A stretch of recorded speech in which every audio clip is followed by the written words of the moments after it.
since my number got raised to a 6 elite, I think that I have to do more. You know what I mean? Instead of thinking, okay, my number got raised because this is where I roped at. Right. You know, this is what I did before. And so I'll catch myself, the higher the roping, the more I'm trying to do.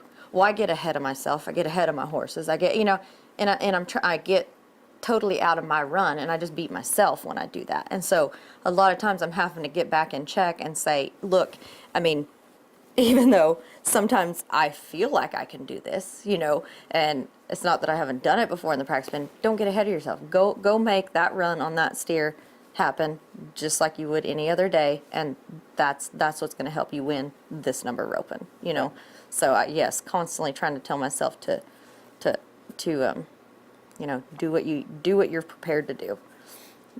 So do you ever get nervous now, or?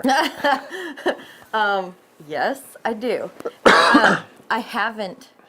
I tell you what, the breakaway and the heading is not near as bad.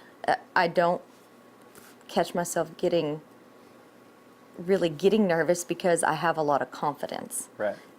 in those. Yeah, when you back in there, I don't care what it is. When you back in there for a lot of money, yeah, the nerves come up, but it's kind of gotten better as I've gone more about knowing how to handle those and turn them into positives and not nerves like you're going to throw up, So how do you do that though? That's kind of I feel like that's a huge struggle. This is where I talk about my husband going to the extreme. He's been reading lately on how to breathe differently when your nerves come, Right. that controls your heart rate, and you can actually put it down into peak performance rate.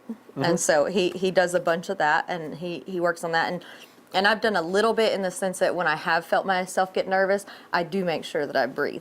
I make sure that I breathe, and then here in a second, it'll kind of calm back down. And then, the biggest thing that I tell myself is that, when I do get nervous like that, and I feel like it's getting towards a negative way, I'll tell myself, you can only control what you can control. That's it. And whether you catch or miss, everything tomorrow is going to be, after this run, it's still going to be just the same. You're going to go do this again, and it's going to come up again and do all this, and it's like, what good is this? What good is this? These nerves? What good are they doing?